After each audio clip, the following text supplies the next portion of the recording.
Hello, everybody. Welcome to Writing for Peace Sunday Live. It's great to see some faces here and people waving. Great to see you, Stan. We're going to start out with a couple of Neruda short poems from the Book of Questions, translated by William O'Daly.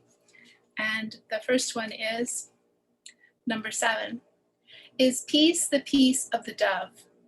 Does the leopard wage war? Why does the professor teach the geography of death?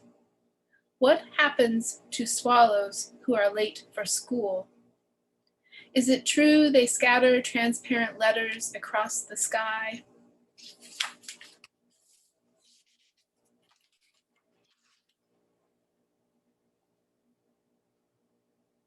What will they think of my hat, the Polish, in 100 years? What will they say about my poetry, who never touched my blood?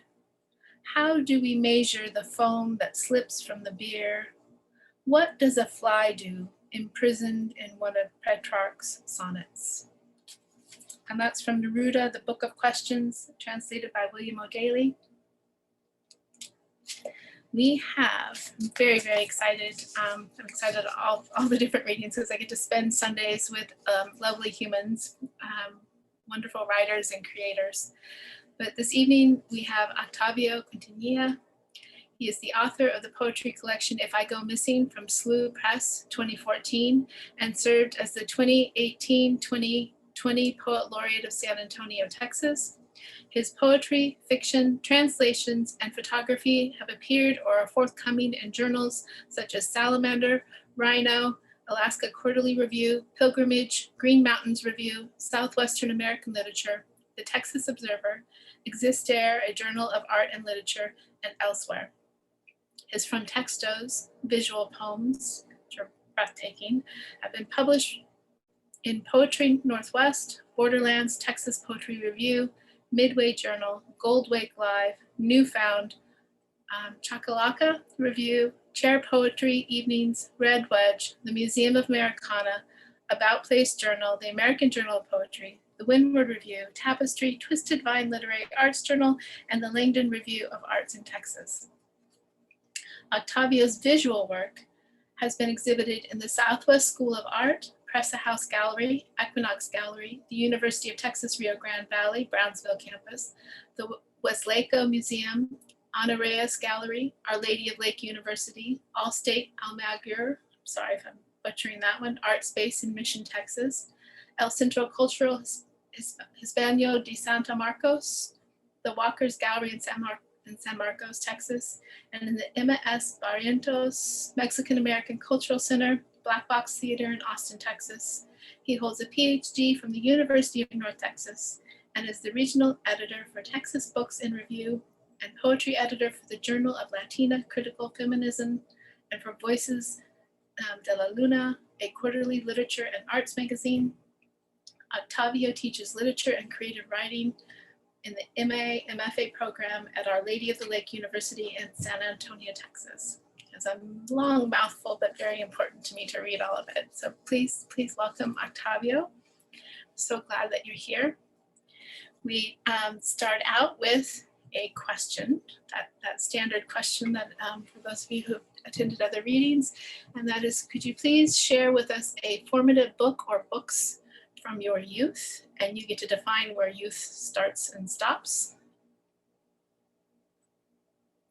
Oops.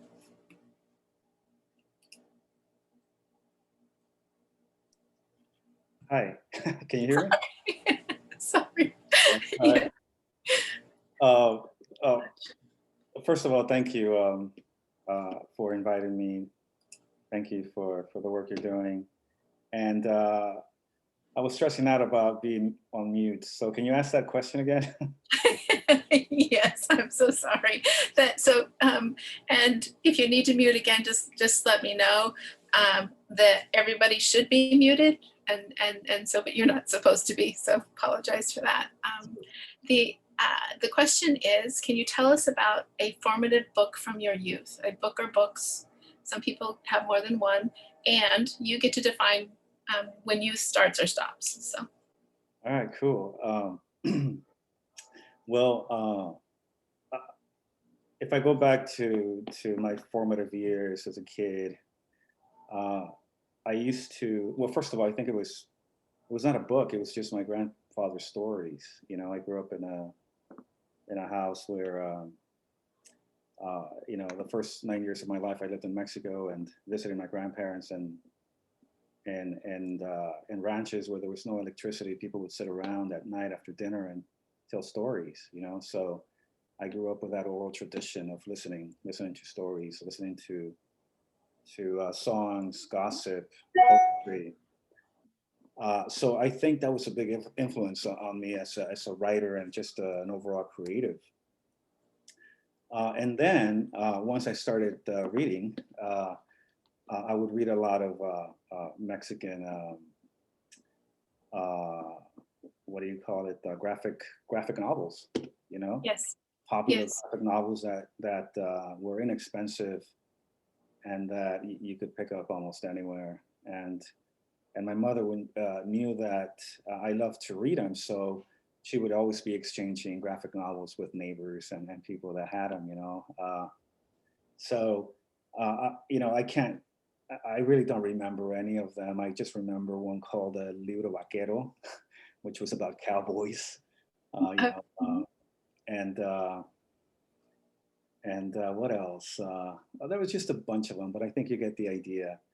Yes. And I just love that. You know, I loved reading. And then later, I think it wasn't a book, it was just a poet that I remember reading when I was writing If I Go Missing, and his name is Vasco Popa, a Serbian poet. And I really just liked his use of folklore and this, you know, he has this surreal aspect to his poems. They're very accessible and almost simplistic, but they're beautiful. And if you want, I'll read one from his. Yes. Okay. Yes. So, this is Vasco Popa, Serbian poet, and this poem, it's a short poem. It's called Pig. Only when she felt a savage knife in her throat did the red veil explain the game. And she was sorry. She had torn herself from the mud's embrace and had hurried so joyfully from the field that evening, hurried to the yellow gate. Lovely. So at that time, you know, when I was writing If I Go Missing, I was reading a lot of Serbian poets, Latin American poets. You know, Jaime Sabines was also a poet that I learned just cadences, you know. And the cool thing is that I can read Spanish, so I would read his work in the original language. And yes. So yeah.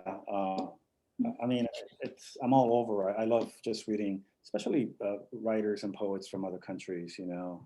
But obviously, I grew up with American poetry, and I guess the poets, instead of talking about books, I'd rather talk about poets. Poets that really influenced me are, you know, poets like Charles Simic, who also translated Vasco Popa, Mark Strand, you know, that James Wright, you know, deep image poets, and I think you kind of get an idea of where my poetic sensibility stems from.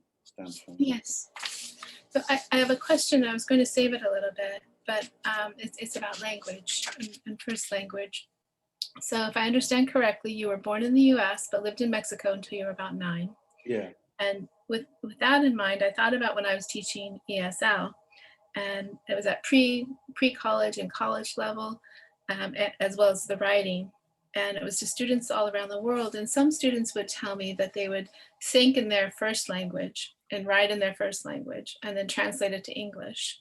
And then they would have to edit it again because of this translation and the mind work. And this was really hard work for these students. And some of them, you know, it was often the higher levels, So I was curious as to, and I've read, like I told you, I've gone through a lot of your poetry and, the Frontextos and otherwise.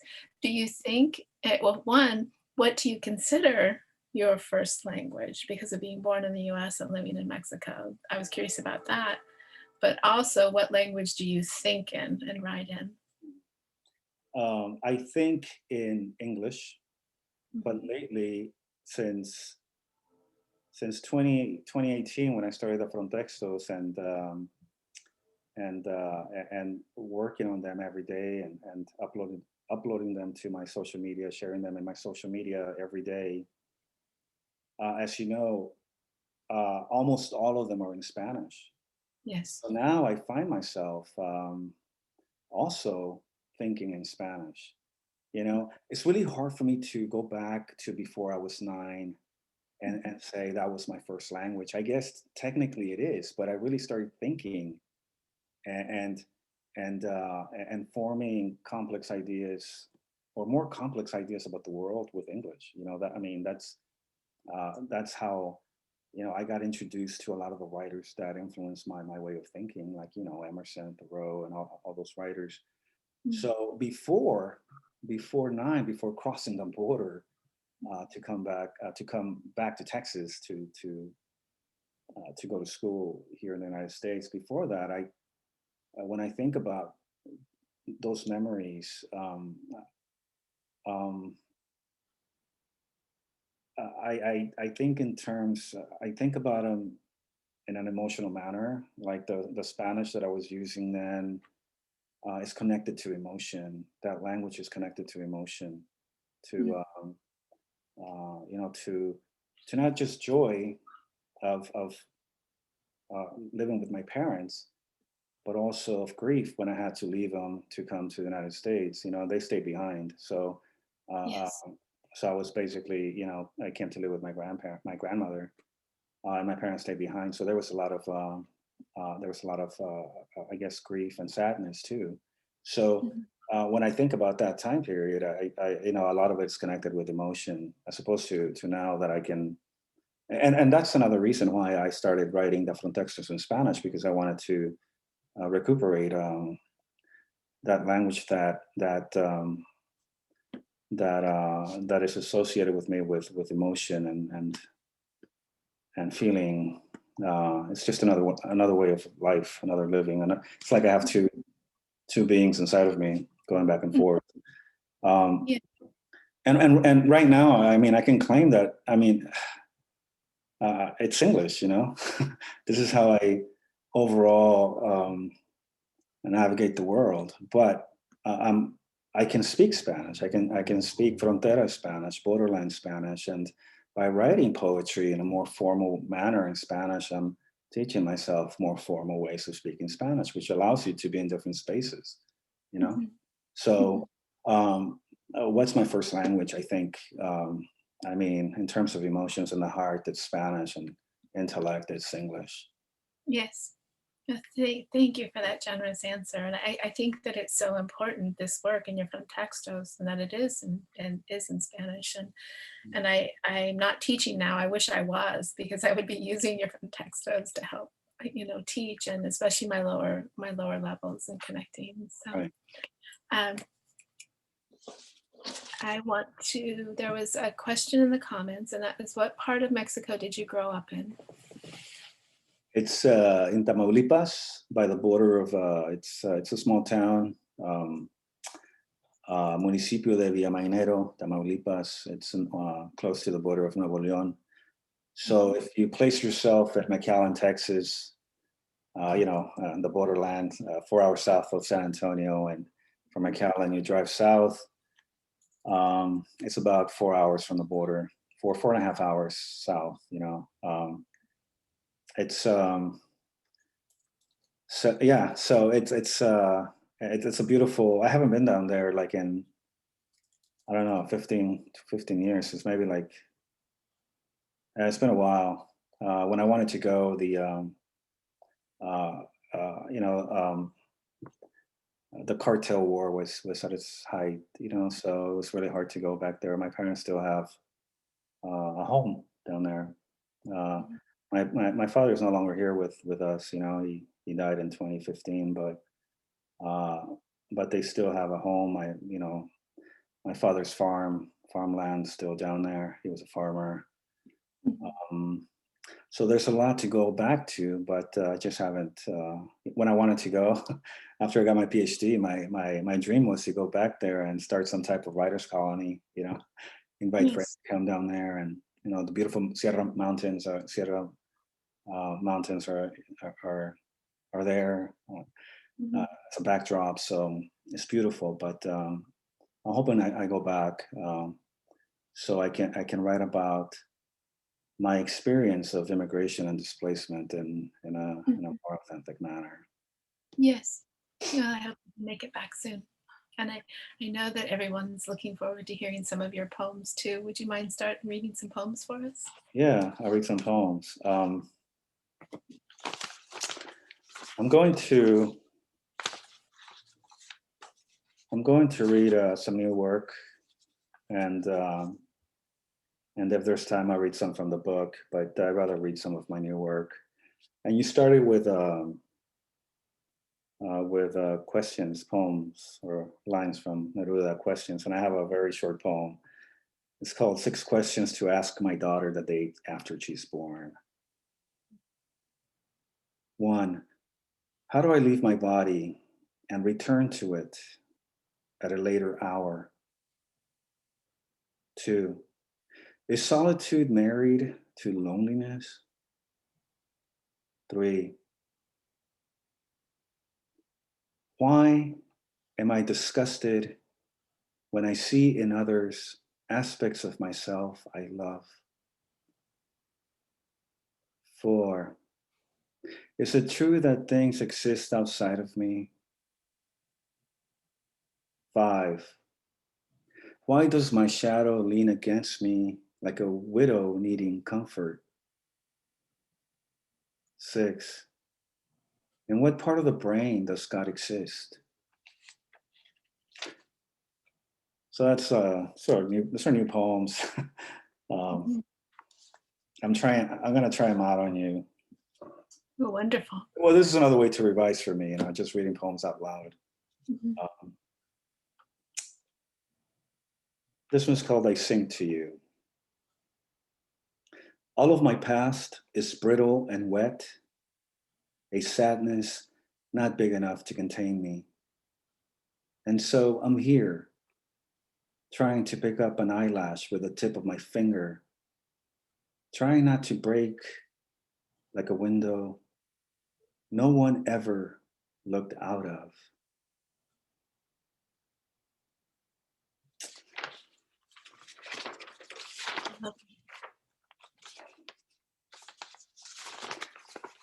I'm going to read this poem. It's called Parting, and I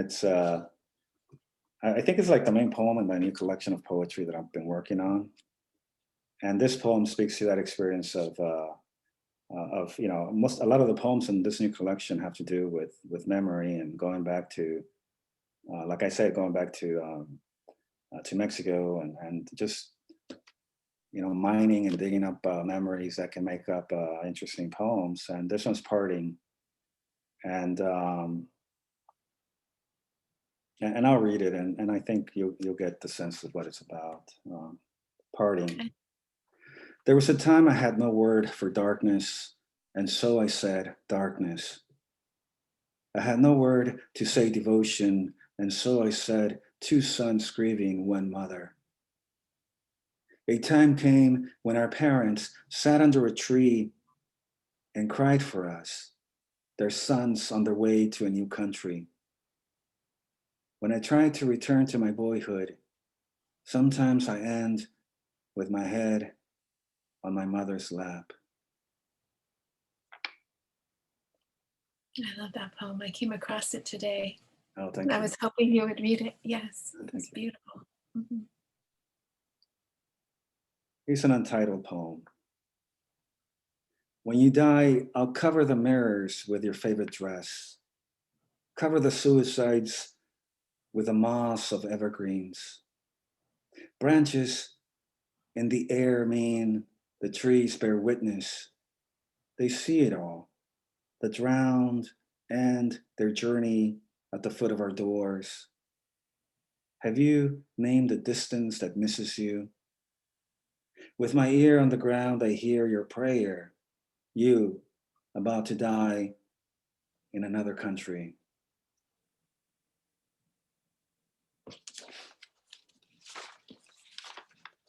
So here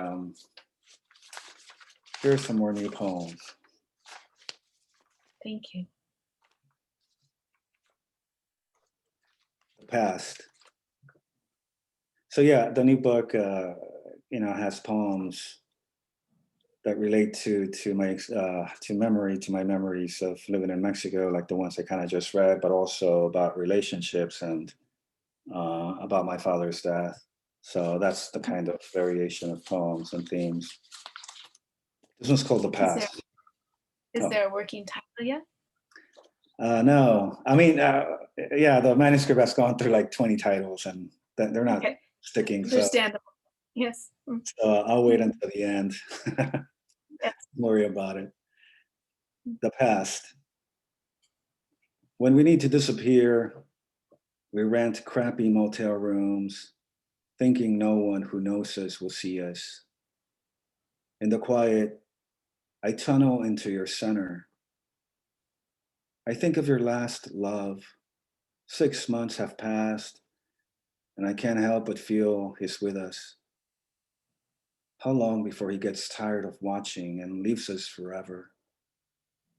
I take your hair with my fingers. I rake your hair with my fingers, and in your hair, there are bones too small for my eyes to see.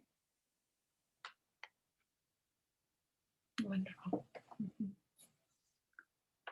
This one's also untitled. I prayed for you last night. I never pray. God knows I hate him, and that's why he loves me. But this is not about God. It's about you and about how I wanted to tell you straight up the night we met. But I only wanted to fuck. Just that, fuck. And now I'm praying like the pussy you said I was when I refused to leave my wife for you. I'm not confessing anything. But what I'm saying is that there are nights when my wife makes me feel so loved, and on those nights I miss you. And when I miss someone, I pray, even though it makes God laugh.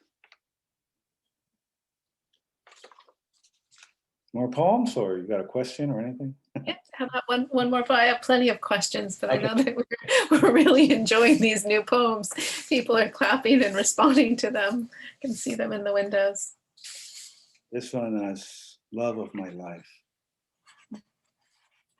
How hard can it be to enter my bed as my mother? I'm a newborn. Feed me. I'm the abandoned lamb, the weak hatchling, the branch broken in two to be the spoiled child. I am all memory. Be a mother and sing to me. Sing me to sleep. Baby, talk into my heart's ear. Run your hand over my head. Tonight, you're not my lover. Tonight, I'm not your husband. Tonight, I'm your missing son. You, the milk at the corner of my mouth. Wonderful. Somebody in here. Welcome for joining us now. I wanted to let you know there are a couple of comments. One was, sometimes people don't see them before we go through. Octavio, this is from Christina Montoya. Thank you for being an important voice in writing. We need more Latino, Latinx writers and authors. And then after one or two of the new poems, Intense and Honest and From the Heart, was from Robert Kostek. I am wondering if you're ready to do a frolicking detour over into the Frontextos. Okay. So then, can you tell us a little bit about the Frontextos for those who may not be familiar with them? Maybe when and how they started and what number you're up to now? So. Yeah, so the Frontexto project, I've always been interested in art. I used to paint in my early 20s. And then something happened that I didn't really keep up with it with the same intensity as I kept up with writing. But it's always been there. I mean, you look at my notebooks, I'll have doodles, and I'll have all kinds of images and all that. So, um, and, uh, and you know what, I was just thinking about this right now. When I was in high school, my teachers would get pissed off at me all the time because when I would submit assignments, I would always doodle, draw on the sides, and most teachers liked it, and some did tell me stop doing that. So I've always had an interest in drawing and painting and all that, and anyway, in 2018,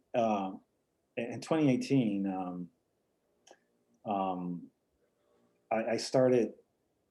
I went into the year with the intent to write more. Because as you know, I teach full time at Our Lady of the Lake University here in San Antonio, Texas, and I was always making excuses for not writing. It's too much, and it's a lot of work. I mean, I'm committees, teaching classes, directing grad students, all kinds of things. So, but at the same time, I was like, instead of watching, an hour or 30 minutes of TV, just write, or, spend 30 minutes writing, do something that has to do with writing. And so I did. And in 2018, on the 1st of January, I challenged myself to write something every day. And so I bought this type of notebook, the moleskin notebook. And and this is not the first one that I bought, but that's how I started writing every day. And then on the first one, I doodled like a snail. I liked it, and I was editing myself, so I would have like blackout text and erasures, and I liked that. And then I just kept doing it, and I also challenged myself to write in Spanish, not only to do what I mentioned before, which was to kind of reteach myself and relearn some of the stuff that I lost when I came over here. But also at that time, there was a lot of hate rhetoric even now, against people who spoke Spanish. So it was like a small act of resistance. And at that time, I had a platform as poet laureate. So I just thought it was it was fitting for me to write in Spanish. And so every day I would do it. And then I said, I also told myself I wanted people to see them. So started posting them on Facebook every day. And that's how I mean, every day I would do one, and every day I would be thinking about it, like, what am I going to do today? What am I going to write? What am I going to draw?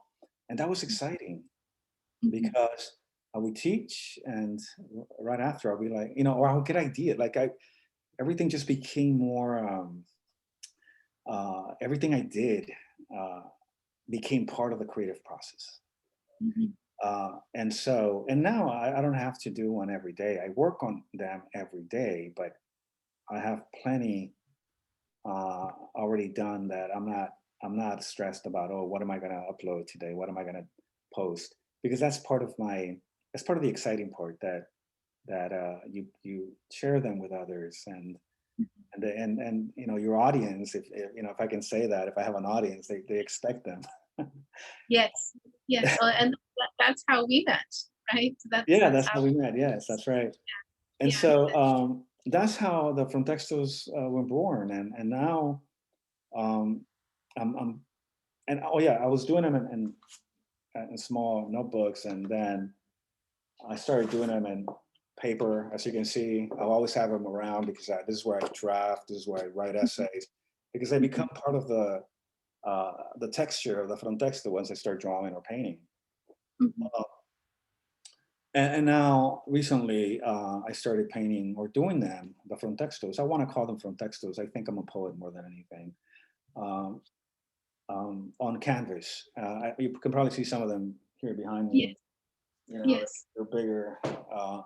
And now the challenge is a little different, you know. You have a bigger space, bigger container. Yes. But it's fun because I hang them on the wall, and whenever I feel like it, I throw some paint or I draw something or I delete something, and I just love Mhm. I love the process more than anything. To me, it's process. And then one day you look at it and you're like, oh, it's done. Well, one of the questions that I had when I was last now, do your front textos and do your poetry or writing pieces start the same way? You know, do they start the same way and then diverge, or do you know from the get-go what it will be when you first start writing it? Yeah, no, I often start with some type of intuition.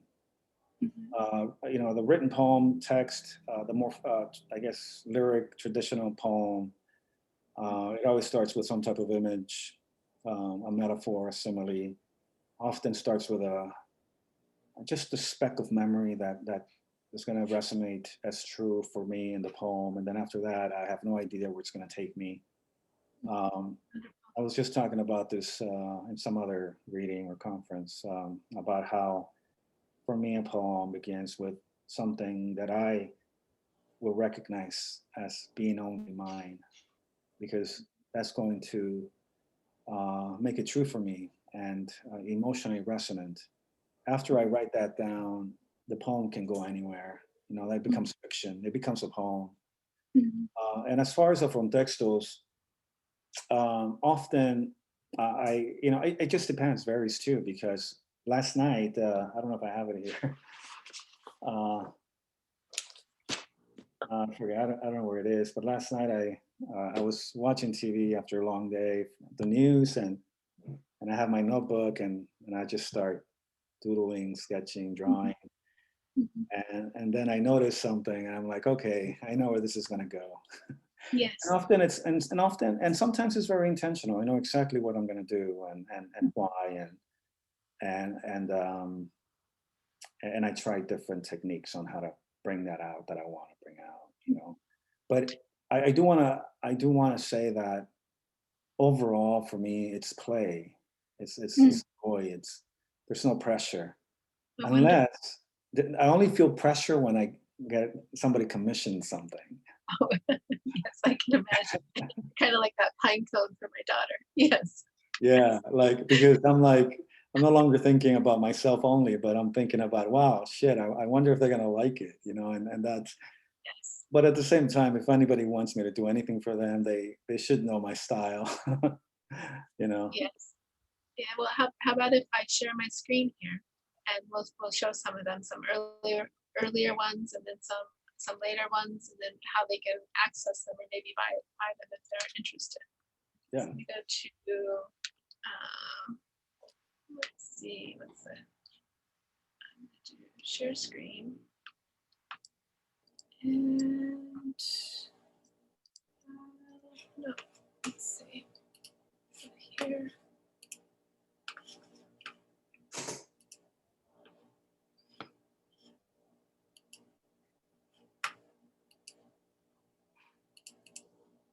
Okay. So this first is from the Chachalaca review. And is it not letting me? It's not letting me scroll. That. So I guess it's just by clicking on them, but it's not giving me the type. They're so long. So these we won't actually see the type. So let me go to, get to the top one. No, no, it's only showing this portion. So here are some of the earlier ones. Do you want to tell us a little bit about how the earlier ones are different, Octavio? Yeah. As you can see, those were made with ink on this type of paper, the moleskin paper, which is really thin, and it's really easy to you know, to scratch out and to delete, and and smear with your finger and all that. So, and as you can see, actually back then I was more interested in the text, and you're probably going to find some that are the page is full of text as opposed to images. But as you can see there, it's just my trying to figure out a rhythm, a style, and one of the things that I do is just I try to cover the whole page. I want some type of chaos, but at the same time create some type of symmetry.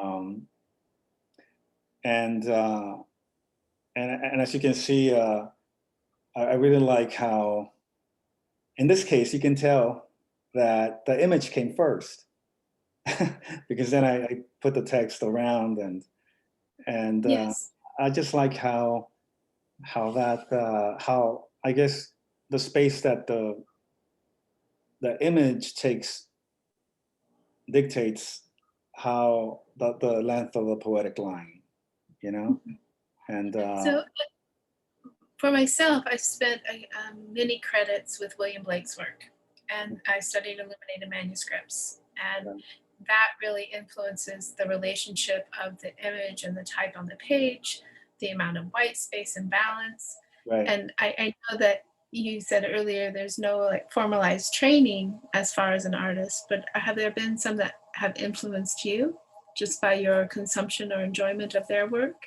Oh yeah. I love obviously Picasso, Kandinsky, Twombly, Cy Twombly, Twombly. Chagall, all those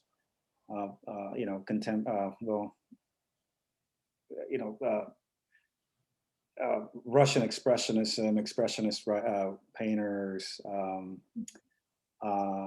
those artists that also include text, and also I think I've been in some way I've been trying to.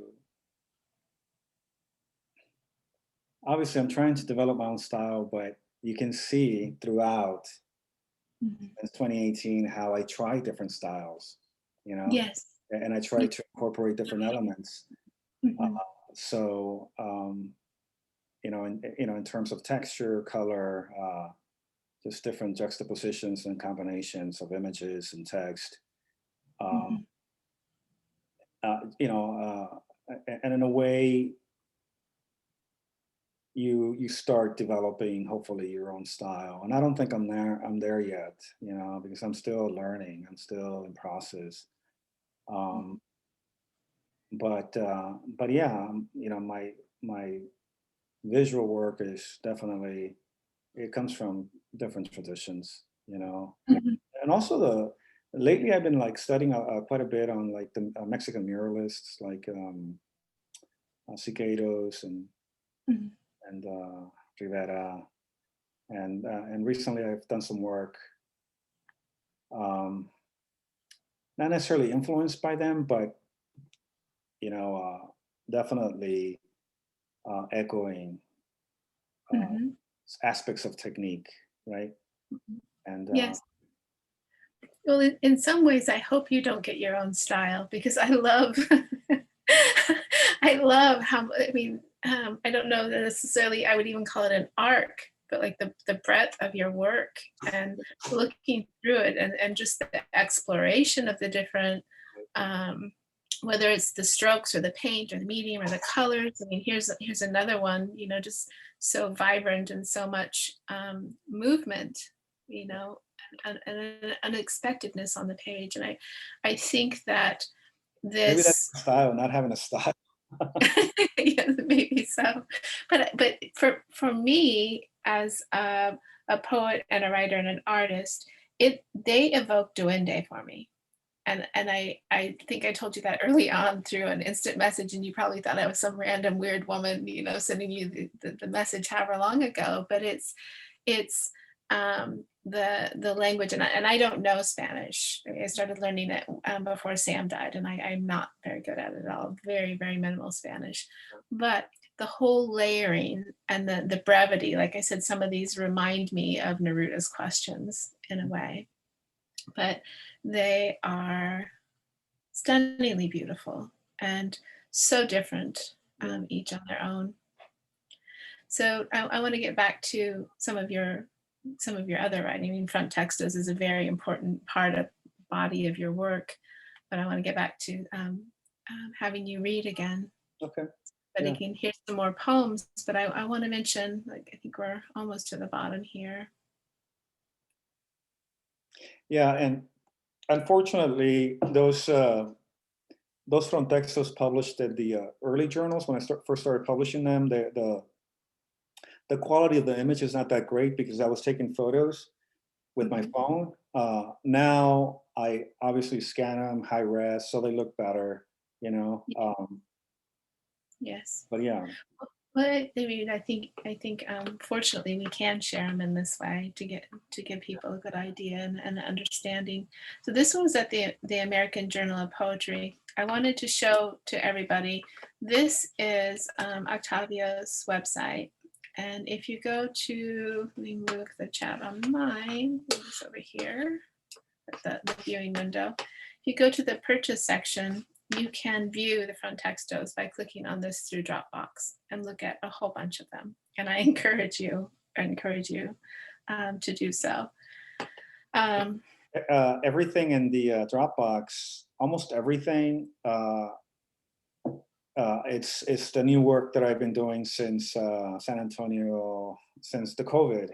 I have a new series called Los Días Oscuros, which can be translated to the dark days or dark days. And and that series is kind of documenting, everything. Yes. Since COVID and political unrest and social unrest and all that stuff. So did your the content or maybe the themes of your Frontextos change quite a bit during the pandemic and the unrest? And have you been more productive or less productive? That was a question. I've definitely been more productive, and I see a change also in terms of technique. I think they're just better. I think my technique is getting better. There's more, I don't know, there's more intentionality, and I think everything, all the Frontextos that we just saw had to happen in order for me to feel what I feel about the new work, which is just more confident. Like I'm really beginning to get the rhythm of and getting technique and just going with it, see where it's taking me. It's all exploration, discovery, and but also now I have the luxury of time. Before I had to create one every night. Now, I have a bunch of them in process and a bunch of them already done. So in terms of posting, yes, on social media, because that's what's driving me. If I didn't have to do that, I would probably sit back. And I don't want to do that. I want to keep doing it. It's already been 3 years. You asked me how many do I have? Well, 365 days times 3 years and 2 months. Months, yes, which is fabulous. It's just fabulous. Bunch, yeah. It's it has become like almost like a life project, like I'm writing this big ass book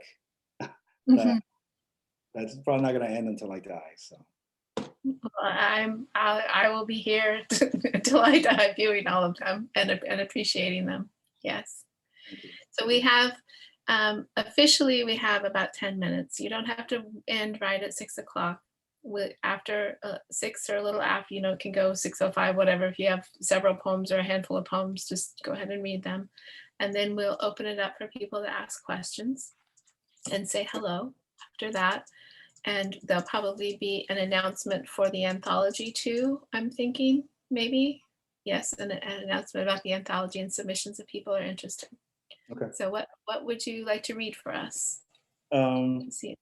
gonna read another new poem, Okay. and it's called Line and Metaphor. Line and metaphor. How a line begins doesn't have to be understood with the senses. To follow a line means that you're often unsure of how to trace it back to the beginning. Your senses are composed of straight lines, or jagged lines, or barbed wire. A page limits how far a line travels. A page never limits how far a line travels. When someone points to the sky, I see the straight line that will take me straight to heaven. When someone points to the ground, I see the lines on my mother's forehead. I used to think of time as a straight line. Now I sense it can turn into a triangle, or it can square itself into a box. A line of poetry can darken with invisible skies. A line without letters is poetic. I like lines without letters making words, making poetry. Some will call it silence. A line is the breath of someone crossing a river. Sometimes two lines living in two different countries never intersect. Sometimes they do. If they do, not once do they stop ceasing to be lines, trailing the trajectory of their lives. I'm not sure about this last claim, but for now, I am following this particular line of thought. Writing requires me to follow a line that differs from drawing or painting. I'm trying to hold the line that keeps all of me in one piece. I'm trying to erase the line that keeps all of me in one piece. If this were a poem, I would encourage you to add a line to it. Who's to say this line is not a poem? Sometimes when I begin to draw a line, the shadow it begins to cast is human. Sometimes when I begin to draw a human, I run out of lines. I've always liked drawing or watching someone draw the number sign to play tic-tac-toe. Once, instead of drawing two vertical lines crossed by two horizontal lines, I drew this. I don't know if you can see it. I lost the game. When I begin to draw a line, I know it will be a journey to an answer I'll never find. Someone will say, maybe drawing a line is a journey to a question. I think the above metaphor evokes a line as possibility. Remember, to begin a line doesn't always mean you'll find your way back home. What a fabulous poem. Yes. We have time for a couple more if you'd like. Yeah, I'll read a couple more. I won't make you, but we have time for it. Oh, the dog wants to join us now here, so we'll see. That's cool. So I'll read one more poem in English, and then I'm going to end my reading with a poem in Spanish. Fabulous. This is called Letters. It's okay to dip your bread in milk. Make it soft for your toothless gums. As you listen for the mailman to bring a handful of news from the sun you haven't seen in more than a year. See how the afternoon sits on a bench and looks at your sleepless house. Hundreds of miles away, the Rio Grande overflows and doesn't care if you live or die. So make tortillas, or give yourself to decay. Throw yourself into the knife, longing that cuts the minutes into tiny eternities. The next time you thirst, drink his whispers. And I'm going to read this brand new Frontexto. Wonderful. It's in process, but the text is done, so I want to read that. Mm-hmm. And it's in Spanish, and if you don't understand Spanish, maybe you can enjoy the rhythm or just the sound. Yes. Hay desaparecidos en mis venas. Me dicen sus nombres. Y se me olvidan al día siguiente. Son muchos los desaparecidos, tantos que para contarlos tendremos que usar números negativos. Ayer me encontré con mi ex amor. Tenía un hijo. Estábamos en medio de la calle. Nos reconocimos la tristeza. Nos reconocimos el olvido. Ella era la misma y no era la misma. Yo era el mismo, pero la noche en mis ojos tenía una oscuridad que sentía por primera vez. Hay desaparecidos en mi memoria. Llegan a medianoche y me tocan el grito, que callo. Desaparecen más y más de mis recuerdos. Desaparecen y poco a poco yo también desaparezco con ellos. Fabulous. Thank you so much. I want to give change the view here to gallery view, and just thank you again. We're going to have a quick announcement in just a moment. I'll tell everybody one more thank you to Octavio. We'll have an announcement from Robert, and then about the anthology, and then I will give you the ability to unmute yourself if you want to say hello or ask questions. So thank you again, Octavio, for sharing your work. Thank you for being. Thank you for being and bringing all this beauty to the world. I mean, it's just fabulous art. Fabulous. And to do that daily, every day for 3 years. I'm not sure of anybody who's created that much in 3 years. So thank you. Thank you. I'm going to go to Robert, our editor, and ask him to unmute. Are you here? Okay. Yes. We do an anthology every twice a year for Writing for Peace, and we have guest editors. The editor this year is Adriana Paramo, who I think is in the United Arab Emirates right now teaching anthropology, but I'm not sure. And the deadline is April 1st. I'm going to put the information here again on the chat. Okay. And Octavio, we would really, really, really like you to submit some of your Frontextos for this anthology. They're very honest, and I will send you some. So I have just changed the settings so you have the ability to unmute yourself and say hello or ask questions.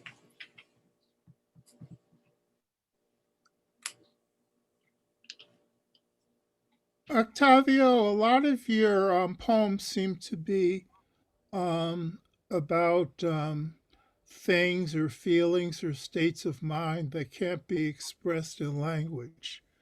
I mean, a lot of times you seem to be asking questions about the limits of language. You know, I find it very interesting that you're drawing. I mean, because a lot of the drawing seems to be about the sites where language can't really move. Could you say something about that? It's clearly connected to your surrealism, but could you say something a little more about the kind of experiment with language that so much of your poetry does? Yeah, definitely. I think you're absolutely correct about your assumption about my work. It is about, I think overall, the more I think about it and the more I write about it, it is about how it's trying to reach, I think, those places and those emotions and those memories, those experiences that you can't really articulate with words. Um, and I think the drawings, that's where, and the sketching, that's where it comes in. One of the things that I've been also doing has been doing Semitic writing, where, with Semitic writing, there's no really, there's no meaning. There's no syntax. There's no semantics. It's all emotion. It's all a way. It's all symbolic. It's all a way to express something that the words that we know can't express. What So kind of intentionality is there in that kind of project? What do you intend when you write a poem about something that can't be expressed in language? I don't know. I think it has to do with healing yourself of the trauma, of any trauma. In my case, the trauma of displacement, the trauma of that sense of abandonment, of having to leave your parents at 9 and not see them for a long time. So I think it has to do with that for me. I don't think art's going to heal me, but it's going to make me function. It makes me function. It helps me function in the world. And so I think it's almost like screaming into the void, you know. But for me, it's also a way to recognize that like many people, I also carry physical and emotional pain. That the words that I know, the words that we have, can't reach. And so I think all of this, the drawing, the sketches, the frontextos, the paintings, the Semitic writing, anything I do, I think it has to do with that, with just finding ways that allow me to do this, to have a conversation with you about this kind of thing that it's often hard to express. Oh, but it's still a conversation. Absolutely, it's still a conversation. Yeah. Well, thank you for such a generous answer. I really appreciate it. Thank you for asking. Appreciate Thank that. you. I appreciate it. Yeah, thank you, Phil, for the question. Anybody else like to unmute or show your human form so we can say hello? Hi, I do have a quick question. So I noticed that a lot of your Frontextos, or most, if not all of them, are in Spanish, and I thought that was very interesting. And I wondered if there was something about the language for you that, you were compelled to speak through that language or to use that language in your art. So I wanted to know a little bit more about that, and I found that very interesting. Yeah. Well, I think writing, I grew up speaking Spanish, right? And the only thing I can do right now is kind of imagine what would I be doing, and how would I speak Spanish if I had stayed in Mexico and maybe go to school there. So then you go from speaking Spanish every day to having that language that you grew up loving with and living with, and be suppressed. The first thing that happened when I came to an American school was for the teacher to tell me, you need to learn English, and you cannot speak Spanish in this classroom, And I remember the teacher telling me, in order for you to know English, I need to speak to you in English. And you need to try as much as you can to speak to me in English. So at that time, you're 9 years old, and you're relying on your little friend to help you, to interpret for you. I mean, the teacher basically assigned a kid to me who became a very good friend to help me navigate that, because she didn't want to hear me speak Spanish. I mean, think about that, think about that type of trauma, you know, to speak a language that nobody wants. And yet, just a few months before, you were telling your mother you loved her with it. You know, you were telling your father you missed him. And so I don't know. It's very complex and complicated to kind of make sense of that. But in some way, we're still making sense. And I think my art, my writing, this process is allowing me to find this articulation of why. And I think that's one of the reasons to. I don't want to lose what I felt when I was a kid. Right. And it's almost like writing in Spanish is almost like crossing the river back into memory, you know, going back, you know, immigrating back into memory to figure out, God, you know, why does this word, you know, touch me so much? You know, why is this phrase, you know, I don't know, makes me want to cry or makes me think about this. So right now, everything I remember of being a kid in Mexico is just phrases and words, you know. And I think those phrases and words are what helped me make poetry, you know. I don't know if that answers your question, but No, it definitely does, you know, and I really appreciate, you know, your response, thank you. you know, and insight. So thank you. Thank you. Yes, that I was just hearing, Octavio, in the last couple of days that one of the markers for success for young students in a language learning classroom is if they have a good friend that speaks English. Yeah. That's one of the main markers for success. So it's interesting that was part of your story. So thank you for that generous answer. I still remember his name, Marcos. If he ever watches this, I hope. Thank you, Marco, for helping me in 3rd grade. Yes. Anybody else would like to say hello? Show your face. Don't have to do both. No pressure. Sometimes we get down to like 4 or 5 and then people show their faces. So I think my dog's going to take us up on it in just a minute. She about landed in my lap a couple of minutes ago. So. We don't need to keep it open, but we like to if anybody would like to say hello. We still have some time, but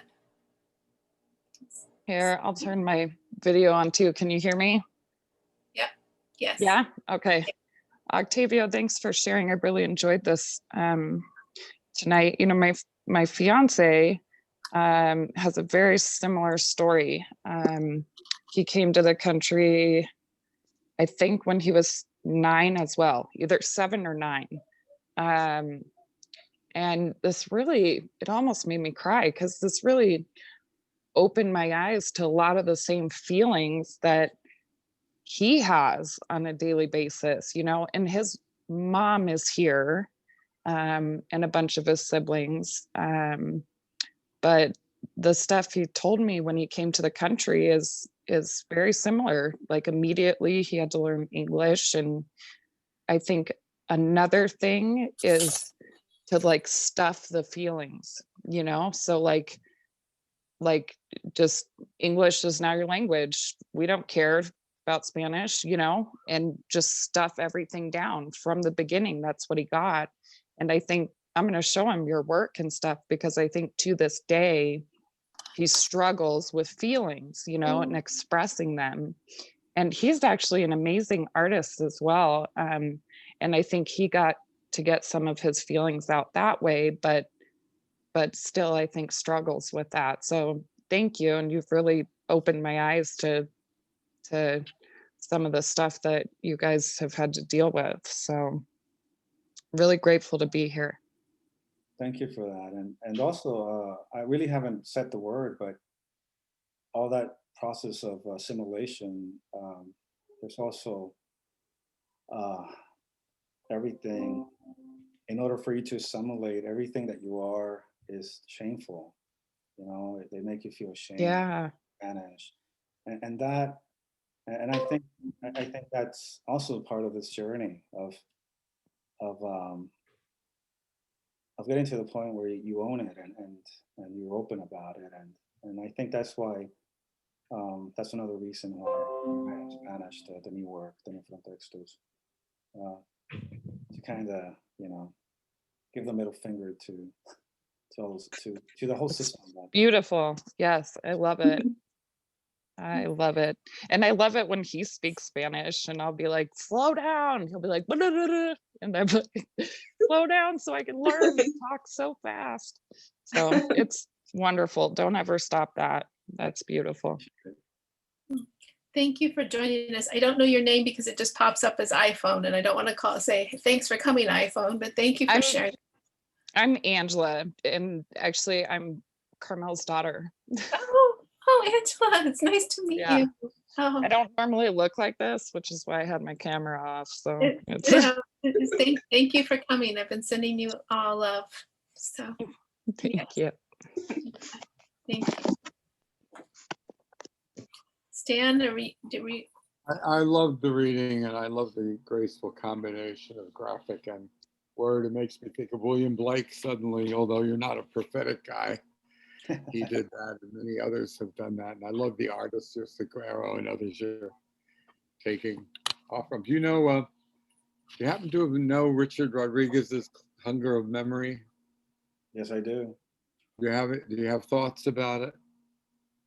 Well, you know, I really don't have any thoughts about it. I think he has a right to write his own experience, even though, you know, it was an honest and moving book that got controversial as we developed our cultural politics. Yeah. It's a moving book.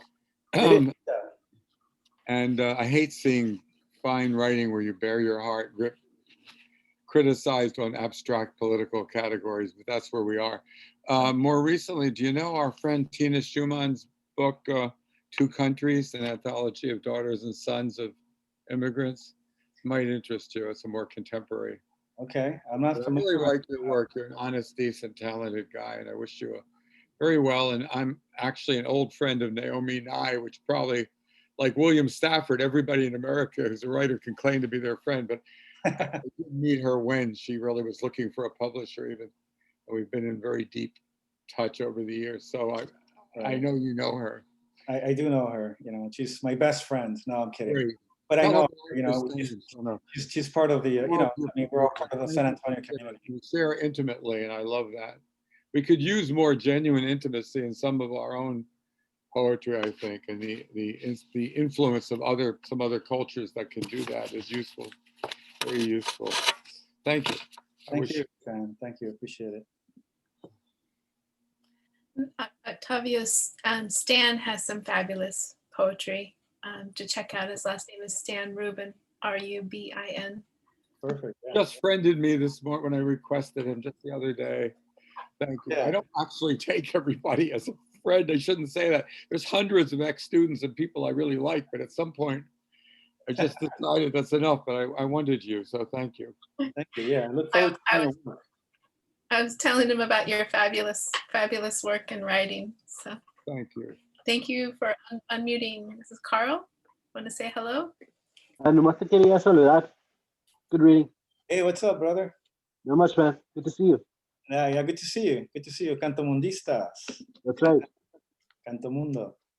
Haven't seen you since Austin, right? In whatever 20. In the before times, right?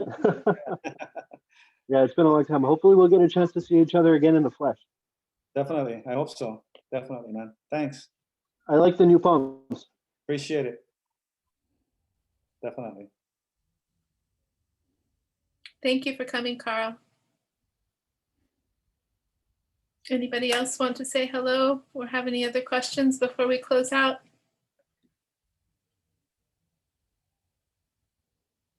Yes, we'll just thank you again, Octavio.